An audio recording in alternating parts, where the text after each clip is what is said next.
మాజీ శాసనసభ్యులు పంతం గాంధీ మోహన్పై న్యాయ పోరాటం చేస్తున్న తండ్రి తన కొడుకుని హత్య చేయించాలని చూస్తున్నారని కల్లి షేక్ ఫాతిమా కొడుకు వేణుగోపాల్ ఆరోపించారు. కాకినాడ జిల్లా పోలీసు కార్యాలయంలో జిల్లా ఎస్పీకి గ్రీవెన్స్ లో కిర్లంపూడి మండలం గెద్దెనపల్లి గ్రామానికి చెందిన షేక్ పద్మ ఫిర్యాదు చేశారు.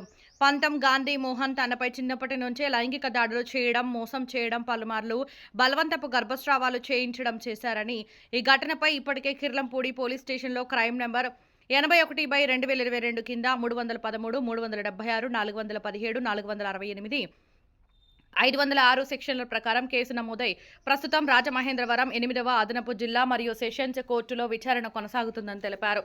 నిందితుడు పంతం గాంధీ మోహన్ తన కుమారుడిని మరియు సాక్షులను బెదిరిస్తున్నాడని బాధితురాలు ఆరోపించింది. ఈ విషయంపై ఫిబ్రవరి 10, 2026న ఎస్పీకి రిజిస్టర్డ్ పోస్ట్ ద్వారా ఫిర్యాదు పంపినప్పటికీ స్పందన లేకపోవడంతో మార్చి 2న స్వయంగా ఎస్పీ కార్యాలయానికి వెళ్లి మరోసారి వినతి పత్రం అందజేసింది. దీనిపై స్పందించిన ఎస్పీ స్థానిక కిర్లంపూడి ఎస్ఐకి నిందితుడిపై బైండవర్ చర్యలు తీసుకోవాలని ఆదేశించినట్లు బాధితురాలు తెలిపింది. అయితే ఎస్ఐ తనను స్టేషన్కు పిలిపించి కొన్ని పత్రాలపై సంతకాలు తీసుకున్నప్పటికీ ఇప్పటి వరకు ఎటువంటి చర్యలు తీసుకోలేదని ఆరోపించింది. మార్చి 16న మళ్లీ ఫిర్యాదు చేసినప్పటికీ 2 రోజుల్లో చర్యలు తీసుకుంటామని చెప్పి నెల రోజులుగా కాలయాపన చేస్తున్నారని బాధితురాలు వాపోయింది. నిందితుడిపై తక్షణం బైండోవర్ చర్యలు తీసుకుని తనకు మరియు తన కుటుంబానికి రక్షణ కల్పించాలని బాధితురాలు గవర్నమెంట్ వచ్చిన తర్వాత మాకు న్యాయం జరుగుతుందని కోరుకున్నాము. కానీ ఎటువంటి న్యాయం జరగలేదు. కానీ కోర్టులో మేము ఆల్రెడీ డిఎన్ఏ పిటిషన్ వేయడం జరిగింది. డిఎన్ఏకి ఎక్కడ బయట పడిపోతారో అని చెప్పి మాకు డిఎన్ఏ టెస్ట్లో నా తండ్రి ఆయనే అని మాకు తెలుసు. పంతం గాంధీ మోహన్ నా తండ్రి అయిన పంతం గాంధీ మోహన్ గారు కూడా తెలుసు నా తండ్రి అని. ఆయన డిఎన్ఏ టెస్ట్కి రాకుండా నన్ను చంపేస్తే ఆయన ఈ కేసు నుంచి బయటపడతాడని ఆయన ముందు ఆహారంతో ఉన్నాడు ఆయన. అందుకని నన్ను మా అమ్మగారిని నా తరపున సాక్షులను అందరినీ బెదిరించి చంపడానికి మెయిన్ మా అమ్మగారిని నన్ను చంపేస్తే ఈ కేసు నుంచి ఆయన బయటపడతారు కాబట్టి ఆయన ఈ కేసులో మమ్మల్ని చంపేయడానికి ప్రయత్నిస్తున్నారు పంతం గాంధీ మోహన్ గారు. కానీ మేము గతంలో మన 2వ తారీఖున మేము ఎస్పీ గారి దగ్గర కంప్లైంట్ ఇవ్వడం జరిగింది. ఆ రోజు తర్వాత 4-5 రోజుల తర్వాత మమ్మల్ని ఎస్ఐ గారు పిలవడం జరిగింది. ఎస్ఐ గారు పిలిచిన తర్వాత ఆయన దగ్గరికి సార్ ఫస్ట్ ఇప్పుడు ఎగ్జాంపుల్ ఏంటంటే ఇప్పుడు మా ఇద్దరు లేనోళ్ళు అయితే కంప్లైంట్ పెడతారు కాబట్టి ఆ ఇద్దరిని పిలుస్తారు. మేము కంప్లైంట్ ఇచ్చాం. ఆయన్ని పిలవాలి, మమ్మల్ని పిలవాలి. కాకపోతే మమ్మల్ని పిలిచిన తర్వాత ఆయన్ని పిలవలేదు. మమ్మల్ని పిలిచి ఆయన ఎందుకు పిలవలేదని మేము ఆల్రెడీ క్వశ్చన్ చేయడం జరిగింది ఎస్ఐ గారిని.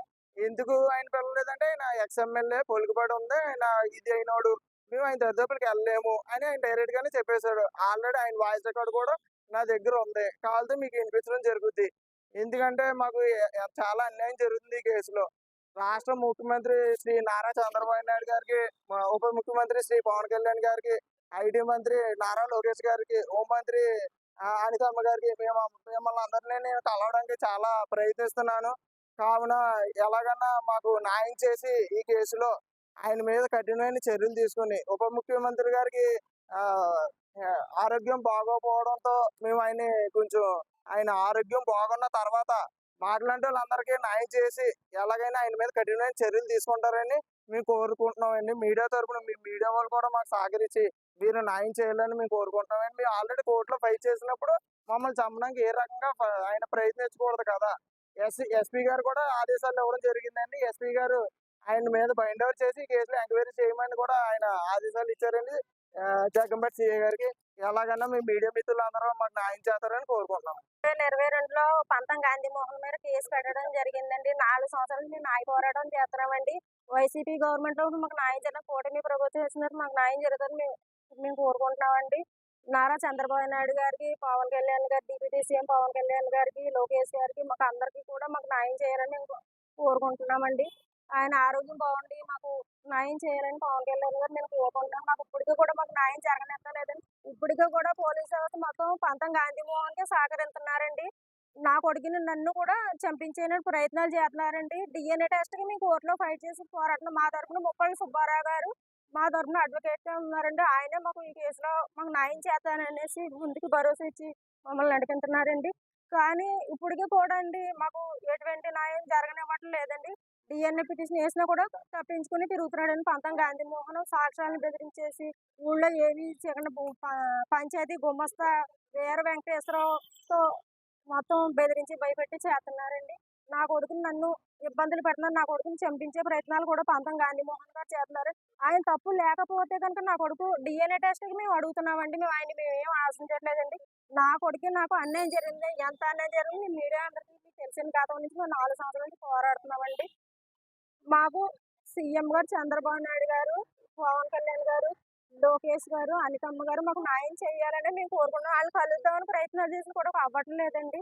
మాకు కలిసే అవకాశం మాకు ఇస్తారని మేము కోరుకుంటున్నామండి. ఎస్పీ గారికి కంప్లైంట్ ఇవ్వడం జరిగిందండి. ఇది మూడోసారి అండి. మార్చిలో 3వ నెలలో 2వ తారీఖున ఇచ్చామని 16వ తారీఖున ఇచ్చామండి. ఆయన మీద బైండ్ ఓవర్ చేయమని ఎస్పీ గారు ఆదేశాలు ఇచ్చారండి. ఎస్సీ గారేమో ఆయన ఎక్స్ ఎమ్మెల్యే అమ్మ వెళ్ళమని చెప్తున్నారండి. సామాన్యునైతే తీసుకొచ్చేస్తారండి. ఎక్స్ ఎమ్మెల్యే దరిదాపులకు వెళ్ళమని ఆయన రాజకీయం పడితోటి డబ్బుతో ఉన్నమని మాకు న్యాయం జరగనివ్వడండి అక్కడ. మీ పేరు మా పేరు షేక్ పద్మని, గెదనాపల్లి గ్రామం, కిల్లమూడి మండలం అండి.